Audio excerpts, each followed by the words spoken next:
Paying off debt is not an easy feat, especially if you only pay the minimum every month. To be clear from it, you have to accelerate payments.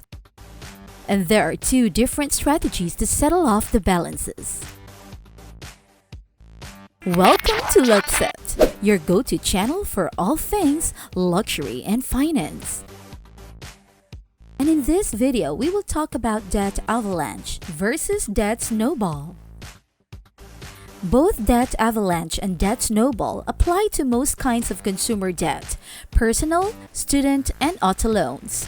However, they do not work with, and shouldn't be tried with, mortgage repayments. Each method requires that you list out your debts and make minimum repayments on all but one of them. It wipes out the one you pay extra money for. Once it's erased, you target another balance. The extra cash you apply towards it could be the minimum sum you had to pay on the erased debt. The two strategies separate over which debt you single out first. In the debt avalanche method, you pay extra money toward the debt with the highest interest rate. With the debt snowball method, you pay down the smallest debt first and work your way up, regardless of the interest rate. Let's get into more details. Debt avalanche. The debt avalanche method involves making minimum payments on all your outstanding accounts, then using any remaining money designated for your debts to pay off the bill with the highest interest rate. Using the debt avalanche method will save you the most in interest payments.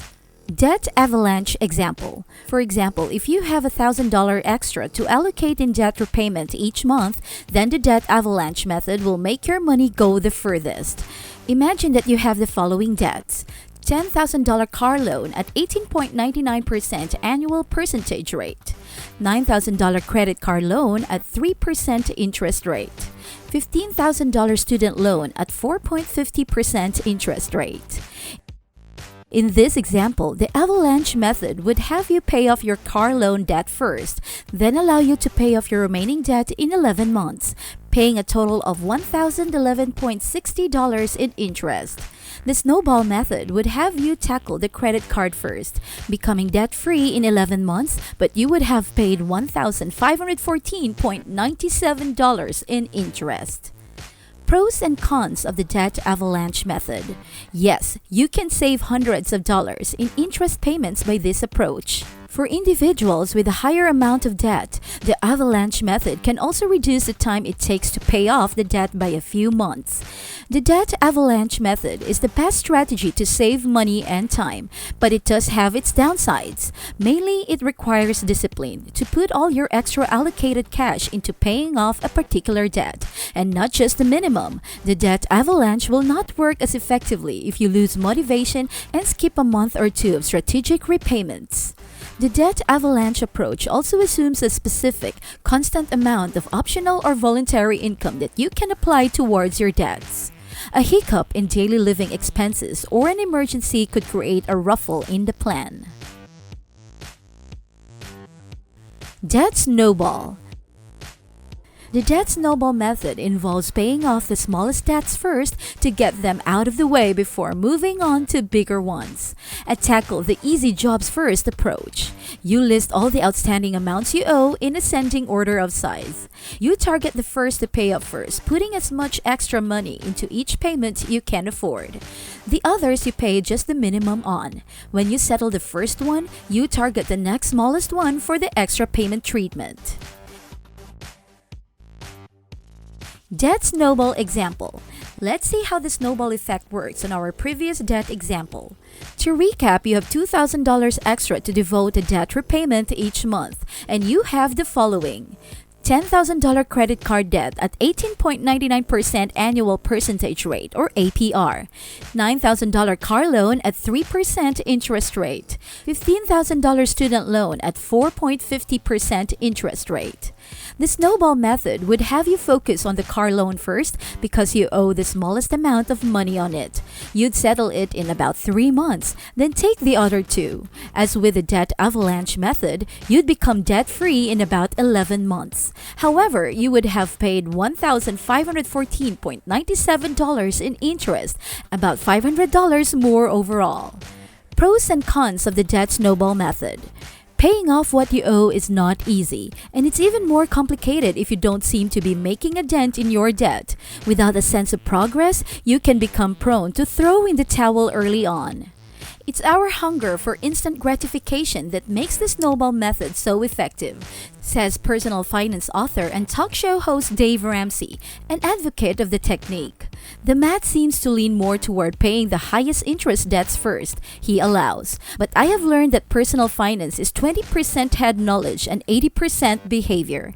You need some quick wins to stay pumped enough to get out of debt completely.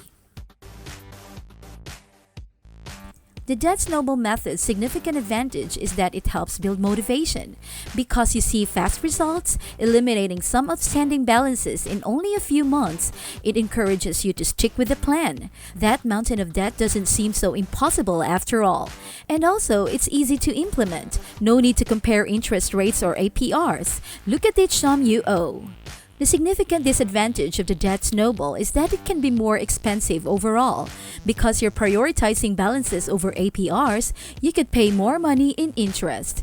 Getting completely free and clear could take more time too, depending on the nature of the debts and how frequently the interest on them compounds.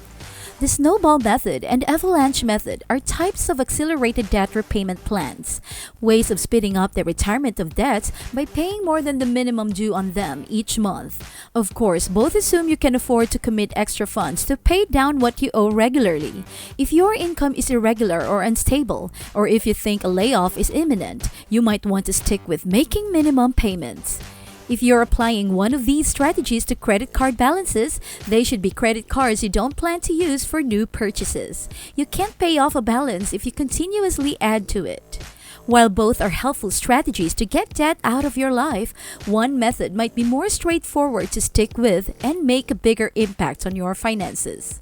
Finally, there may be exceptional circumstances with certain debts that alter your repayment schedule. Say you signed up for a credit card with a 0% interest rate for 18 months and used it to invest in a modern computer. Whatever debt repayment method you're using, however, you'd want to clear this balance before the particular introductory rate period ends, regardless of how it compares to your other bills. Otherwise, you'll just have added a fresh pile to your interest rate-bearing obligations. How about you? Which of these two do you think works best for you? Could you share with us in the comment section? Don't forget to click on subscribe if you haven't subscribed yet to our channel and click the notification so you won't miss out on our videos. Don't forget to give us a thumbs up.